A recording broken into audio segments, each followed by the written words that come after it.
여러분은 혹시 신앙인으로서 본받고 싶은 사람이 있습니까? 저 사람들이 너무너무 신앙생활을 잘하고 있기 때문에 야, 정말 내가 저 사람을 본받고 싶다, 이런 분이 있는지 모르겠습니다. 목사들에게 있어서는 거의 다 적어도 한두 번 정도는 야, 나도 저 목사님과 같이 되었으면 좋겠다, 이런 바람들이 있을 것입니다. 그리고 목회를 하는 사람들에게는 더더구나 정말 본받고 싶은 그런 모델 교회가 다 있으리라 생각합니다. 개인적으로 제가 본받고 싶은 목사님은 학자요, 목회자요, 저술가인 박윤선 목사님이십니다. 박 목사님은 제가 신학교를 다닐 때 저를 잘 가르쳐 주신 은사님이십니다. 인격적으로도 참 훌륭하시고 실력이 아주 뛰어나시고 열정적인 목회자이시고 대한민국 최초로 신구약 성경 주석을 쓰신 분이시고 기도를 많이 하시는 분이시고 마음이 따뜻한 분이시고 미래를 위해서 사람을 세우는 훌륭한 리더십을 가지고 있는 분이십니다.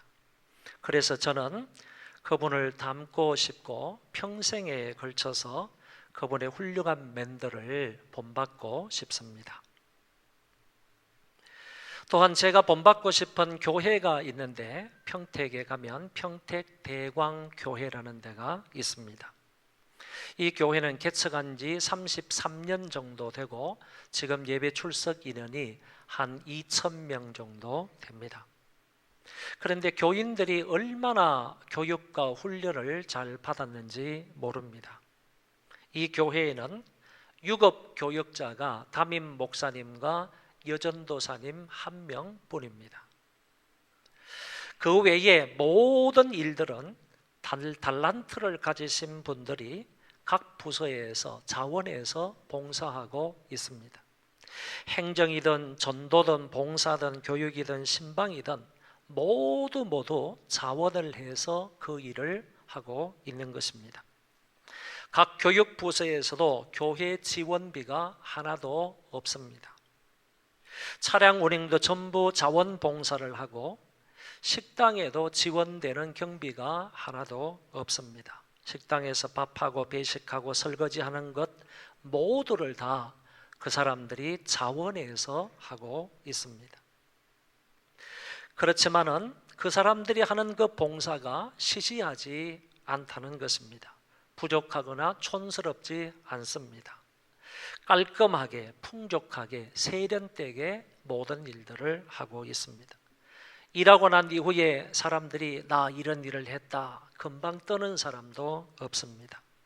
힘들다고 하소연하는 사람도 없습니다. 이번에 너무 힘들어서 다음에는 안 할 거야 발뺌을 하는 사람도 없습니다.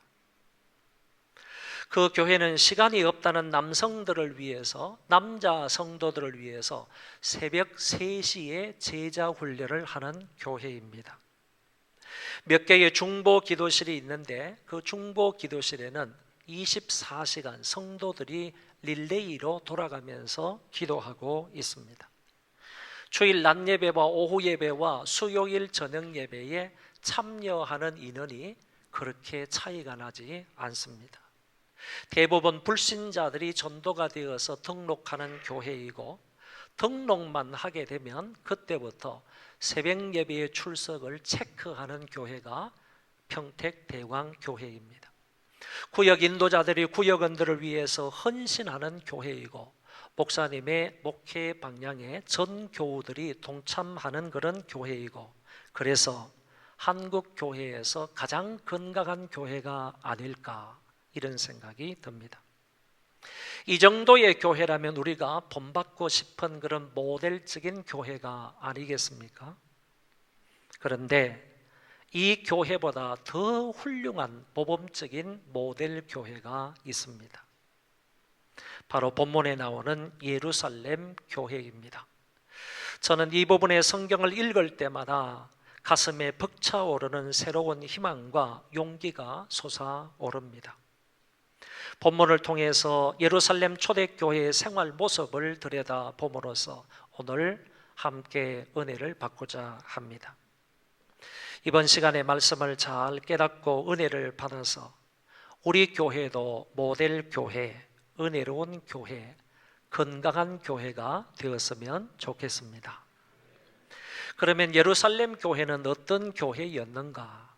먼저는 사도의 가르침을 잘 받았던 교회입니다. 사도들은 하나님의 말씀을 성도들에게 잘 가르쳐 주었습니다. 가르침은 주님이 중요시 여겼던 사항이고 뿐만 아니라 제자들이 해야 할 주 임무 중에 하나였습니다. 주님이 성천하시면서 제자들에게 이렇게 부탁했습니다. 내가 너희들에게 분부한 이 모든 것을 가르쳐 지키게 하라. 제자들은 이 명령을 따라서 다른 사람들에게 하나님의 말씀을 잘 가르쳤다는 것입니다. 가르치되 사도들은 자기의 사상이나 철학을 가르친 것이 아닙니다. 오로지 복음만을 가르쳤습니다. 예수 그리스도의 십자가와 부활만을 가르쳤습니다. 주님께서 그들에게 부탁하셨던 것만 제자들은 가르쳤습니다. 배우는 사람 입장에서는 가르침을 귀하게 여기고 여기에 주의 집중해서 배워야 할 필요가 있습니다.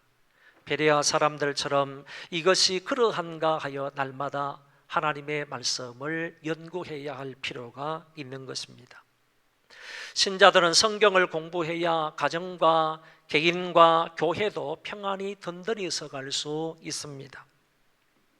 성경을 공부함이 없이 어떤 은사를 강조하거나 아니면 신유의 능력을 강조한다면 잘못된 신앙으로 빠질 수 있습니다. 그러므로 말씀을 잘 배우고 그것을 기준으로 해서 은사를 활용하고 성령 운동을 해야 바른 신앙생활을 할 수가 있다는 말입니다. 예루살렘 교회의 특징 중 제일 첫 번째가 사도들의 가르침을 잘 받았다는 것입니다. 부지런히 배우는 교회가 좋은 교회이고 열심히 공부하는 교회가 건강한 교회입니다. 우리 교회도 새가족 성경 공부, 양육반, 기도학교, 또 예배학교, 제자훈련 등등이 있으므로 잘 배움으로 훌륭한 신앙인으로 성장해 갈 수 있기를 바랍니다. 다음으로 예루살렘 교회는 서로 교제하였습니다. 여기서 말하는 교제라는 것은 동창회로 모여가지고 술 먹고 밥 먹고 노래 부르면서 세속적인 교제를 가지는 것을 말하지 않습니다. 또한 이성들끼리 교제하는 것을 말하고 있는 것도 아니고 정치적인 야욕을 채우기 위해서 정치인들이 모여서 교제하는 것도 말하는 것이 아닙니다. 이 교제는 사도신경에서 말씀하고 있는 것처럼 성도가 서로 교통하는 것을 말합니다. 성도 간의 이 교제라는 것은 본질적이며 필연적입니다. 다시 말해서 성도라면 이런 교제는 반드시 해야 할 사항이다라는 것입니다. 여러분에게는 가족이 있습니다. 어떻게 해서 여러분들이 그 가족의 일원이 되었습니까? 부부가 만날 때는 어느 정도 합의하에서 만나 가족을 이루는 줄 압니다. 하지만 자식들은 부모를 선택해서 그 가정의 가족이 된 것 아닙니다. 부모들도 자식을 계획대로 얻어서 그들이 우리의 가족에 포함되도록 한 것이 아닙니다. 그럼에도 불구하고 가족이 되었을 때는 반드시 가족들 간에 서로 교제를 해야 한다는 것입니다. 서로가 싫을 때도, 서로가 싸울 때도, 서로가 미울 때에도, 서로가 부족할 때에도 가족이기 때문에 가족들은 서로 교제하게 되어 있습니다. 그렇기 때문에 가족이라면 우리는 가정이라는 테두리 안에서 서로 본질적으로 필연적으로 교제하게 된다는 것입니다. 이것과 마찬가지로 우리는 그리스도를 믿음으로 하나님의 자녀들이 되었습니다. 한 하나님의 영적 가족이 되었다는 말입니다.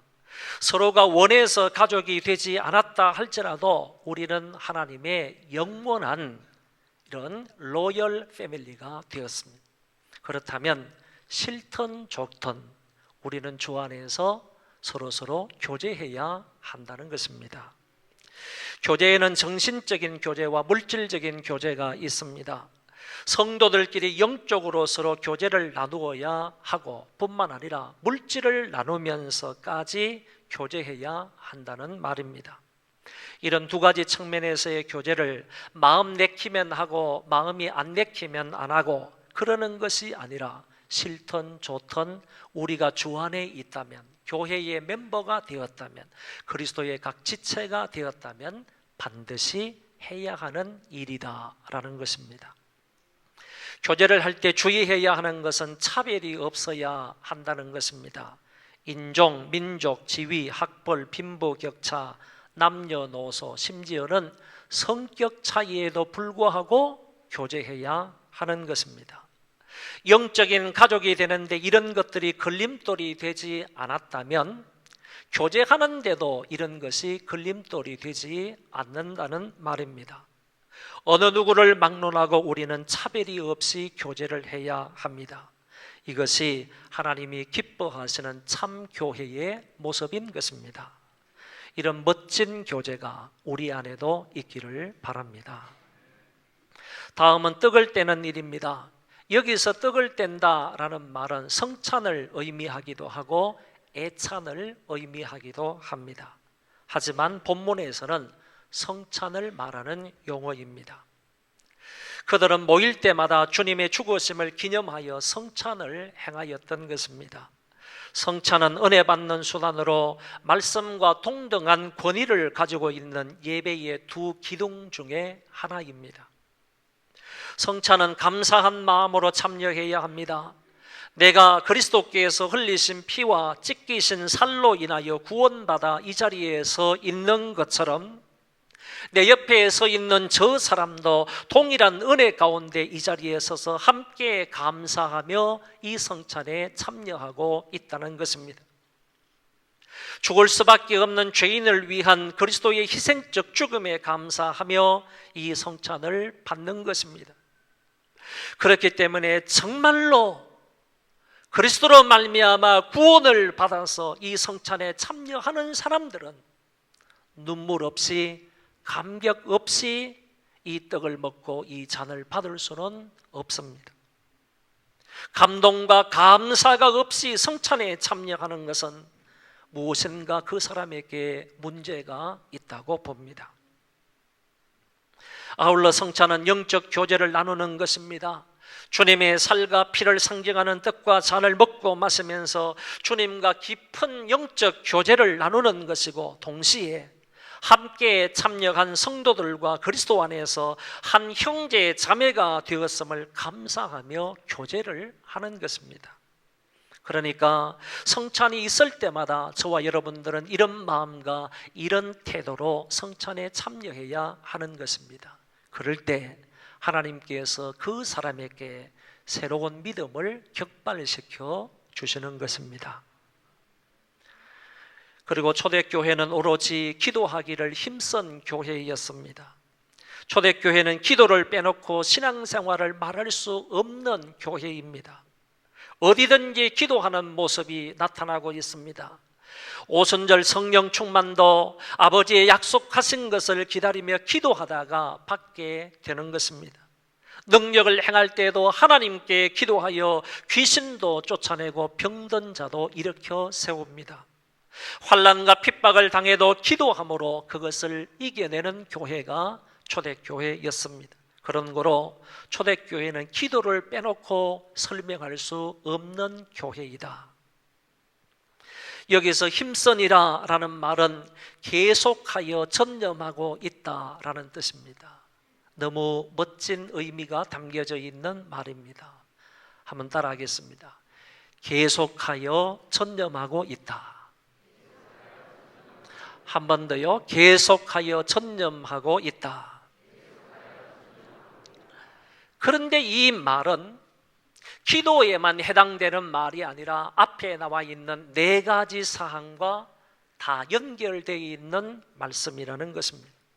그러니까 사도의 사도들이 가르치는 일에도 계속하여 전념했다라는 말이고, 서로 교제하는 일에도 지속적으로 전념했다.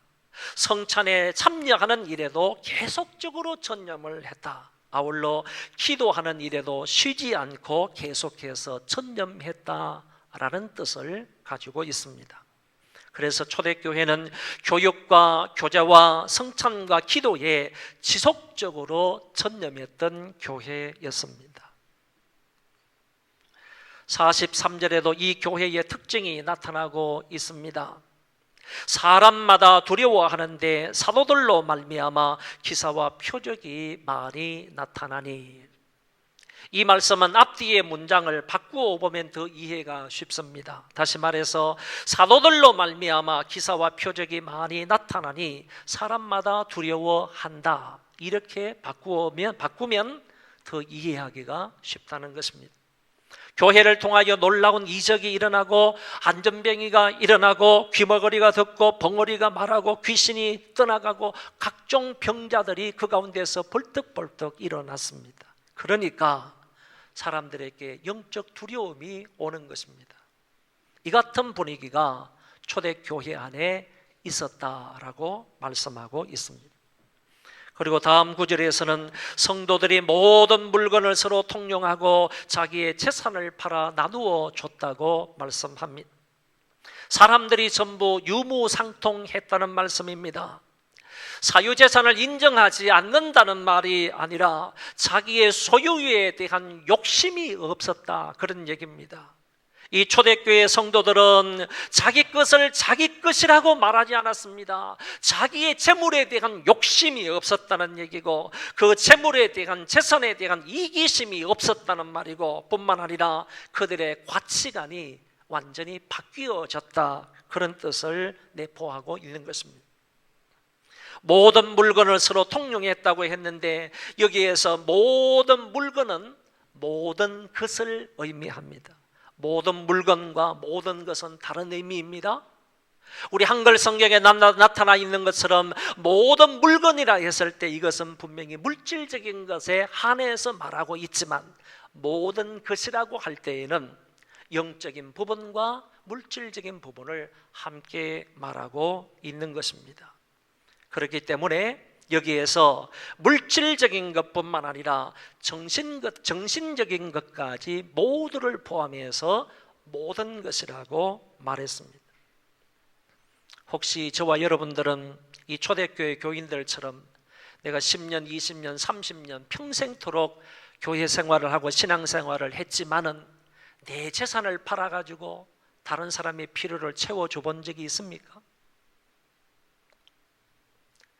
초대교회 교인들, 오늘 본문에 나타나고 있는 이 사람들은 예수를 믿은 지 얼마 되지 않은 사람들이에요.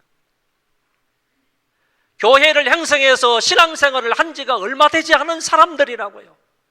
그럼에도 불구하고 이 사람들은 자기의 재물과 재산을 팔아서 가난한 사람들의 필요를 채워줬다는 얘기입니다.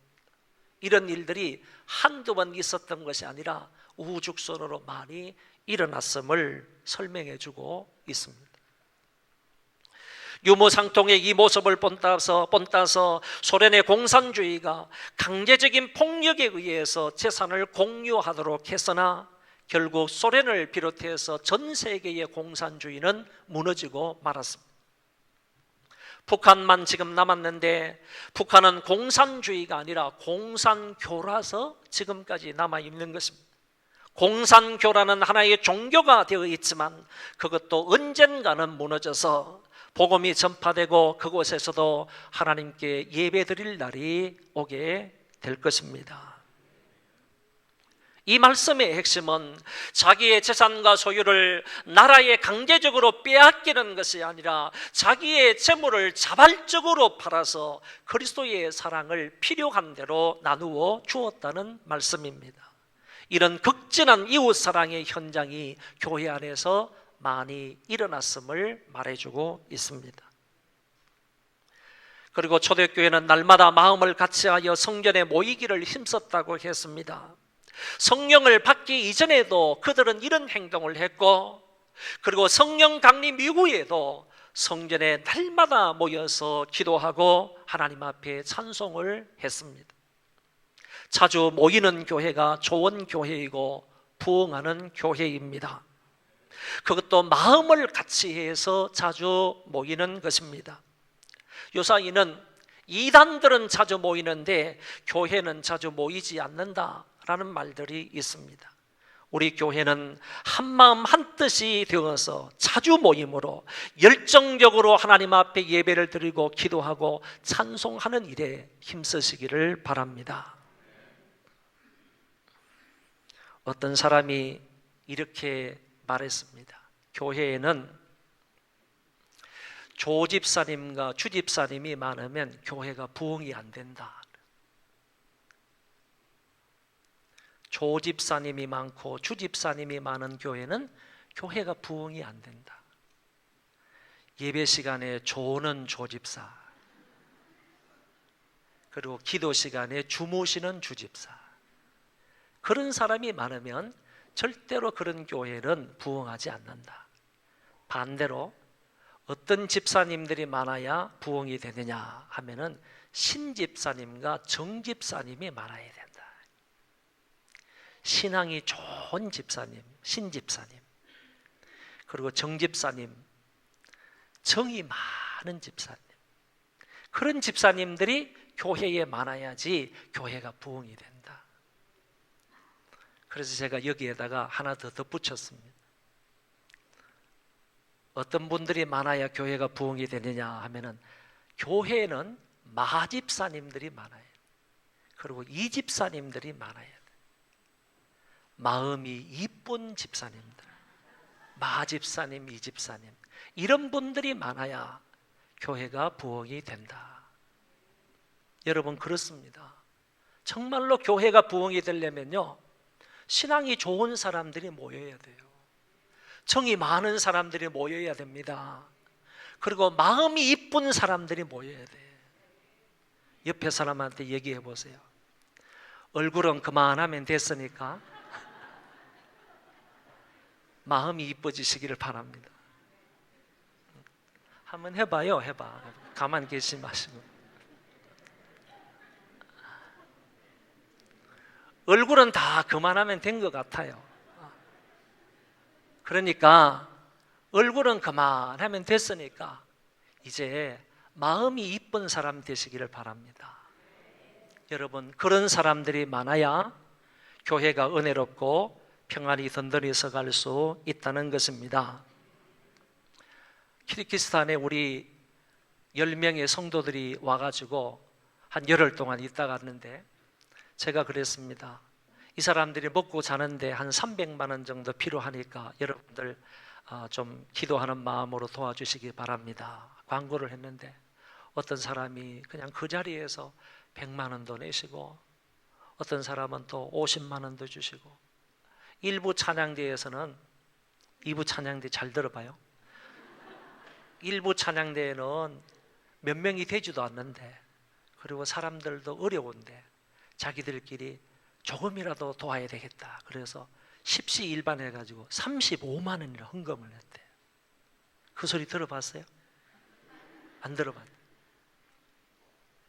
인원도 별로 안 되는데 일부 찬양대에서 35만 원을 또 헌금을 해주시고, 일부 찬양대 가운데에서 경제적으로 어려운 한 집사님이 계시는데 그분도 나도 이 일에 동참해야 되겠다. 따로 또 10만 원을 해주시고, 이렇게 해서 300만 원이 필요하다 그랬는데 딱 300만 원이 돼가지고 그분들 이곳에서 정말 안전하게 자고 그리고 맛있는 거 많이 먹고 돌아갔습니다.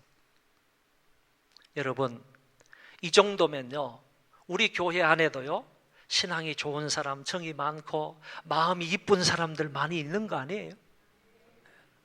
여러분들 앞으로 이런 일이 있을 때, 교회에 여러 가지 일들이 있을 때 여러분들도요, 신앙이 좋은 사람 되시고 또 정이 있는 사람 되시고 마음까지 이쁜 사람이 되어서 이런 일에 많이 동참을 했으면 좋겠습니다. 그리고 성전에서는 기도하고 찬송하고 말씀을 들었지만 이제 집에서는요, 떡을 먹고, 이때의 떡은 애찬을 했다는 말입니다. 애찬을 먹고 같이 순전한 마음으로 음식을 나누어 먹었다라고 했습니다. 그러니까 얼마나 유대 관계가 좋았습니까? 성전에 모일 때에는 성전에서 해야 할 역할들을 이들은 다 하는 겁니다. 그리고 집에 모였을 때는 또 집에서 해야 할 일들을 그들은 하는 것입니다. 이렇게 해서 이들의 교제가 성전 안에서의 교제나 집에서의 교제나 하나도 불화한 모습이 없이, 하나도 잘못되는 것이 없이 아름답게 교제가 되어 나가는 부분을 볼 수 있습니다. 왜 그런가? 그들은 기쁨과 순전한 마음으로 그리고 믿음으로 이런 교제를 하기 때문입니다. 영락교회를 설립한 한경직 목사님이 이런 말씀을 하셨어요. 본인이 서울에서 이제 개척을 했는데 이북에서 오신 분들을 중심으로 해서 교회를 개척했어요. 그런데 한참 이렇게 성장하다가 교회가 멈추고, 또 한참 성장하다가 교회가 멈추고, 그래서 이 멈추는 이유가 어디 있을까? 교회가 지속적으로 성장을 하면 좋겠는데 왜 가다가 멈추고 가다가 멈출까? 그 원인을 조사를 해보니까 한 가지 이유가 있더랍니다. 그 한 가지 이유를 그 한경재 목사님이 이렇게 말씀을 하셨어요. 교회가 부흥하려면 이것 하나면 하면 된다. 이것 하나면 하면 된다. 싸움만 안 하면 된다. 그랬습니다.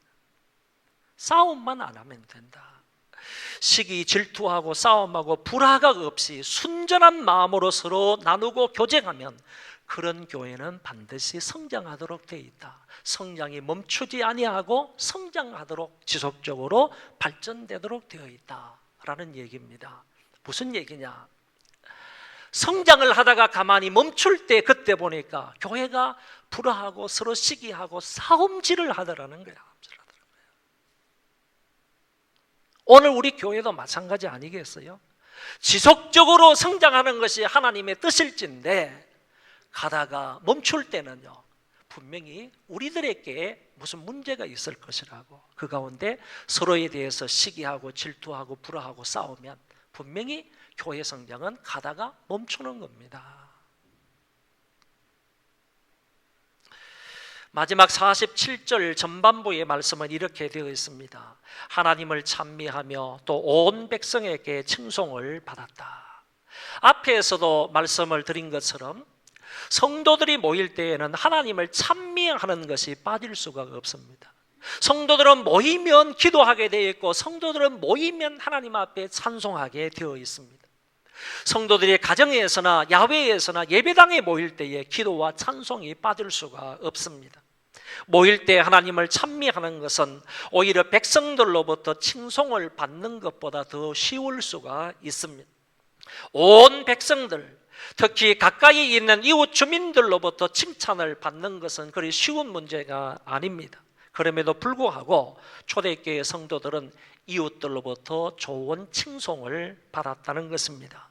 가정에 가면 가정에서부터 칭송을 받았고, 직장에 가면 직장에서도 칭찬을 받았고, 학교에 가면 학교에서도 칭찬을 받고, 가는 곳마다 사람들로부터 칭송을 받았던 교회가 예루살렘 초대교회였습니다. 지금까지 몇 구절의 말씀을 통해서 초대교회의 신앙생활을 살펴보았습니다. 이들의 신앙생활을 단적으로요, 수직적인 측면과 수평적인 측면으로 구분할 수가 있겠습니다.